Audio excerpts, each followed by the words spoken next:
Hello and a very warm welcome. I am Gushin Garland and you're watching Firstpost. In the next few minutes, I get you the top 50 updates from around the world, only here on Fast and Factual. Let's get started. First in from Central Asia, a plane carrying 62 passengers and 5 crew members crashed earlier in Rodi, western Kazakhstan. The aircraft, owned by Azerbaijan Airlines, was en route from capital Baku to Grozny in Russia. The plane crashed while making an emergency landing around 3 kilometers from city of Aktau. Many are feared dead. Continuing with Asia, Pakistani jets struck Pakistan Taliban targets in Afghanistan yesterday. The airstrikes targeted multiple hideouts of the terrorist group. At least 46 people were killed and a training facility was destroyed. 7 villages in Barmal district of Paktika province were attacked. Meanwhile, Taliban has vowed to retaliate the Pakistani attack. Next in from West Asia, Iran has condemned Israel's quote-unquote brazen admission over killing of former Hamas chief Ismail Haniyeh on Tuesday. Iran has accused the country of committing a heinous crime. The comments were made by Iran's ambassador to the UN, Amir Saeed Irvani, in a letter addressed to the UN Secretary General Antonio Guterres. He has also defended Iran's 200 missile bombardment on Israel in October. Iran has lifted its ban on WhatsApp and Google Pay. The country's Supreme Council of Cyberspace voted to lift the ban on these social media applications. The council is headed by President Masoud Pezeshkian. Iran's communications minister called the move first step towards lifting internet restrictions. Iranian flights to Syria will reportedly remain suspended until January 2022. The head of Iran's civil aviation organization said, quote-unquote, to fly to a country, the destination nation must grant entry and admission permits. The development comes after the ouster of Tehran's ally, former Syrian President Bashar al-Assad. The new Syrian leader has announced their agreement with other smaller rebel groups over their dissolution and integration into the regular defense forces. The rebels will now be under the supervision of the Syrian Ministry of Defense. Israeli raid killed at least 8 people in the West Bank yesterday. At least 7 people died in Tulkarem refugee camp and 1 in nearby Nur Shams camp, while the military said it had eliminated a terrorist. As per reports, the raid involved bulldozers destroying roads. Houthis launched a hypersonic ballistic missile at a military target in Israeli city of Tel Aviv yesterday. This after the Israeli military said it intercepted a projectile. Houthi spokesperson described it as a successful operation.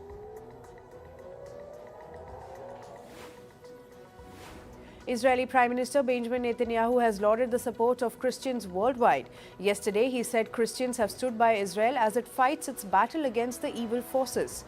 Netanyahu added that Israel will do anything to defend the one and only Jewish state. Moving towards the war in Europe, Ukraine reported a massive Russian attack on Christmas. Russian strike killed at least 1 person and injured 17 in Dnipropetrovsk city. The Ukrainian Air Force reported that Russian-caliber cruise missiles were launched from the Black Sea. Dnipropetrovsk governor said Russia was trying to destroy the region's power grid. At least 21 people were killed in Mozambique due to the unrest. That followed the top court's announcement confirming the victory of governing Frelimo party. The country's interior minister said a total of 236 acts of serious violence were reported since Monday that wounded at least 25 people, including 13 police officers. The unrest follows the disputed election in October, which opposition claims was rigged. 5 soldiers were killed after an army vehicle fell into a 350 feet deep gorge in the Poonch district of Jammu and Kashmir. 5 other soldiers sustained injuries. The vehicle was travelling from Neelam headquarters to Baloni Gora post. The Indian Army has dismissed any terrorist activity in the incident. India is celebrating the Good Governance Day on the 100th anniversary of former Prime Minister Atal Bihari Vajpayee. This day honors his vision of transparent and accountable governance. Prime Minister Narendra Modi and President Draupadi Murmu also paid floral tribute to the former Prime Minister at the Sadadev Atal Memorial in capital New Delhi. South Korea's impeached President Yoon did not respond to a second summons by anti-corruption authorities. He was asked to appear today before the Corruption Investigation Office. Impeached leader has been accused of treason over his decision to briefly declare martial law in the country. Yoon had also ignored probe officials' first summons last week. In climate news, heavy snow and strong winds have left tens of thousands of homes in Bosnia without electricity and created widespread traffic disruptions across the Balkans. Authorities in Bosnia, Serbia and Croatia issued travel warnings. Railway traffic in parts of Bosnia came to a standstill due to the extreme weather. French officials have confirmed 39 deaths in Mayotte following a cyclone Chido. The cyclone has exacerbated long-standing issues in Mayotte, including delays in aid and clean water shortages, hence sparking anger among residents of France's poorest territory located between Madagascar and Mozambique. Severe floods in Haiti's northern port of Port-au-Paix have left at least 7 people dead. Nearly 500 homes were destroyed and 11,000 buildings in the city's central area were flooded. Regional Red Cross coordinator described the devastation as the worst he has witnessed in the region. In response, police deployed cleaning crews to remove mud from the streets and mobilized volunteer rescue teams to assist with recovery efforts. According to a study, the average Briton generates 513 kilograms of carbon dioxide emissions on Christmas Day. This is 23 times higher than their daily average of 22 kilograms of CO2. This spike stems from travel, decorations, food and especially gift giving, which accounts for 93% of emissions. Electronics alone contribute nearly half of the emissions linked to Christmas presents. A thick layer of fog blanketed parts of India's capital New Delhi today. Citizens experienced reduced visibility and travel disruptions. The India Meteorological Department reported a minimum temperature of 8.4 degrees Celsius. Passengers were advised to check with airlines for updated flight information as the foggy conditions continue to impact travel plans in the region. Japan's environment and industry ministers have finalized a plan to reduce greenhouse gas emissions by 60% by 2035, hence advancing beyond its 2030 goal of a 46% reduction. Japan also aims for a 73% reduction by 2040, keeping on track towards achieving net zero emissions by 2050. On to business and tech news now. Wall Street's main indexes closed higher on Christmas Eve yesterday. Nasdaq Composite scored 4 straight sessions of gains, while S&P 500 took its winning streak to 3 sessions.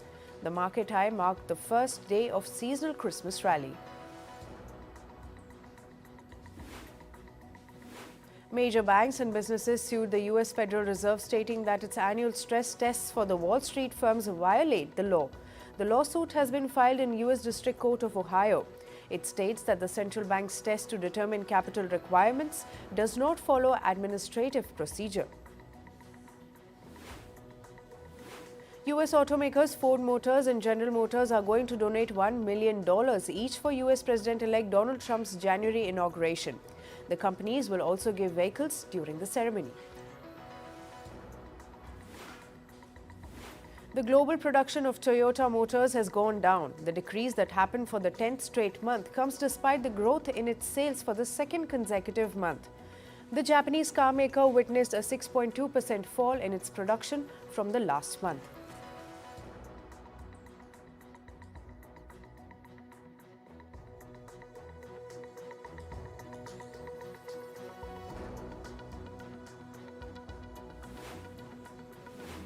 Japan's government is reportedly set to draft a $734 billion budget for the fiscal year starting from April. The record budget is the result of Bank of Japan's shift away from its stimulus program. The policy change means the Japan government can no longer rely on ultra-low borrowing costs. Taiwan has blocked a deal between Uber Technologies and delivery heroes Foodpanda. Uber's $950 million purchase was banned over anti-competition concerns. The deal was reported by Taiwan's central news agency. China's electric vehicle producer BYD faces grave charges in Brazil. The firm is accused of keeping 163 Chinese nationals in slavery-like conditions. Brazil's local labor prosecutor's office said that these workers working at a factory construction site were kept in degrading conditions. These workers were allegedly hired by another firm in China and brought to Brazil irregularly. Chinese EV battery maker CATL has launched new EV chassis. The firm says their new launch can withstand 120 km/h frontal impact. CATL is touting the safety provided their product as its key selling point. China's Woxi Aptech is selling its cell and gene therapy manufacturing unit Woxi Advanced Therapies. The Chinese company said that it has signed a deal with US-based private equity firm Alteris LLC. The company faces a scrutiny from its new US laws that restrict businesses in the country, citing security concerns. American Airlines has resumed its flights after briefly grounding them. A technical glitch forced the carrier's hour-long ground stop yesterday. The glitch disrupted travel for thousands on Christmas Eve. Moving to sports, and we start with cricket. The International Cricket Council has unveiled fixtures for the 2025 Champions Trophy. The 15-match tournament is scheduled from 19th February to 9th March. The tournament will be played in Pakistan and Dubai using a hybrid model. India has been placed in Group A with Pakistan, Bangladesh and New Zealand. India will play all the ICC Champions Trophy 2025 matches in Dubai. This is due to India's ongoing political tensions with Pakistan. India has refused to travel to the country due to security concerns. The men in blue will face Bangladesh in their tournament opener on February 20th. They will next face Pakistan on February 23rd. The fourth Border Gavaskar Test is set to take place on Boxing Day at the Melbourne Cricket Ground. The series is currently tied at 1-all. Sam Constas, at 19-year-old, will make his Test debut for Australia. He will be replacing Nathan McSweeney. Meanwhile, Travis Head has been deemed fit for the fourth Test. India beat West Indies by 115 runs in the second of their three-match women's ODI. Captain Harmanpreet Kaur opted to bat first. India posted an impressive 358 runs for 5 wickets in the first innings. Harleen Deol's century was key to India's victory. In reply, West Indies were bowled out for 243 runs in 46.2 overs. In football, Manchester United is experiencing a mice infestation at the iconic Old Trafford Stadium. This has led to a reduction in its food hygiene rating. Its rating dropped to 2 stars as a result. The infestation is likely due to the stadium's location between a canal and a railway. Brazilian midfielder Oscar will join his boyhood club Sao Paulo. He has signed a 3-year contract with the club until 2027. Oscar began his career in 2008. His signing with the Chinese football club Shanghai Port in 2017 was one of the most lucrative ones world football had ever witnessed. 5 men were sentenced for violent attacks during an Europa League match between Ajax and Maccabi Tel Aviv in Amsterdam last month. They have been given a jail sentence of up to 6 months. The incident involved pro-Palestinian demonstrators targeting Israeli football fans. 5 people were hospitalized and several others suffered minor injuries. Olympic medalist Manu Bhaker of India has broken her silence on the Khel Ratna Award controversy. She acknowledged a potential lapse in her nomination process. Bhaker's name was not listed in the nomination of Khel Ratna when it came out. Her father had expressed disappointment over the same. Swiss Olympic snowboarder Sophie Hedger died at the age of 26. She was killed in an avalanche while skiing with her companion. Hedger represented Switzerland in the 2022 Winter Olympics in China. The Swiss Boarding Federation has expressed condolences. And summing it up with news from basketball, LeBron James and Steph Curry failed to take their teams to wins before Christmas. Despite James scoring 28 points, LA Lakers narrowly lost to Detroit Pistons 114 to 117. Meanwhile, Curry had a poor outing as he scored 10 points and Golden State Warriors 105 to 111 loss to Indiana Pacers. And finally, to the world of showbiz. Meanwhile, UFC champion Jon Jones is all set to star in the Hollywood film Edo's Crossing. It is a short film about a Navy SEAL and his furry companion on field. Joe shared the glimpses of his look on his social media profile. He has previously featured in a Netflix series titled LA Cage. Singer Ariana Grande began her Christmas celebrations this year by visiting a hospital in Manchester. She donated Christmas presents to the children patients in the hospital. The singer has been regularly visiting this hospital since 2017. The hospital expressed their gratitude online via a social media post. It ends with us. Director Justin Baldoni has been sued by his former publicist Steph Jones, has accused of director of breaching their signed contract. Jones alleges that Baldoni failed to pay her $25,000 monthly. This comes after actor Blake Lively filed legal complaints against him, accusing Baldoni of sexual harassment. The dismissal of criminal charges against Alec Baldwin in the fatal shooting of cinematographer Halyana Hutchins has cleared the way for a civil lawsuit to move forward. During a Los Angeles press conference, victims' rights attorney representing Hutchins' family expressed disappointment that prosecutors will not appeal the dismissal of the involuntary manslaughter charge. Timothée Chalamet, known for his diverse role, and revealed an unexpected choice for a future biopic role, Ernie Johnson. The longtime host of Inside the NBA, he surprised his fans by naming the 68-year-old broadcaster as someone he'd like to play. Johnson is also known for his calm demeanor, colorful bow ties, and extensive sports broadcasting career. Actor Adrien Brody says that his physical transformation for the pianist left him with eating disorder and PTSD. Brody played the role of a Holocaust survivor in the 2002's biographical film. He barely got to drink water when the filming began. However, it all paid off when he won an Oscar award for his performance.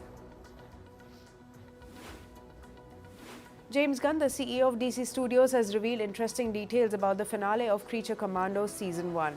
He posted on social media that the season finale will have post-credit scenes. Now, this is not clear what those scenes will reveal. The series started streaming from 5th of December.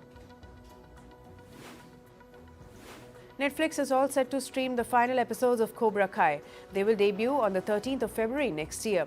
The trailer of 6 seasons Part 3 teases that the 4 decades of the history has led to this moment.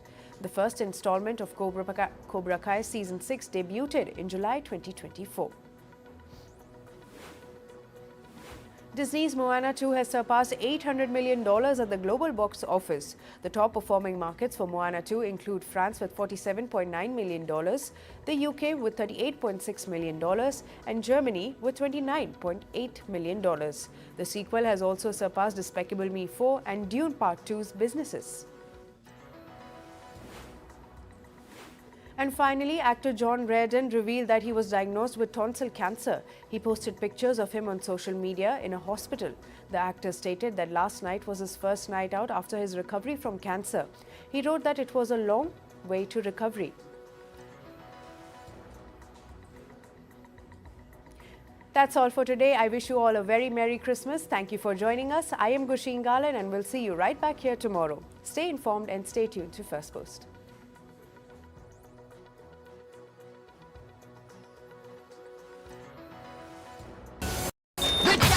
It's over! He's done it again! Unbelievable! Oh, straight into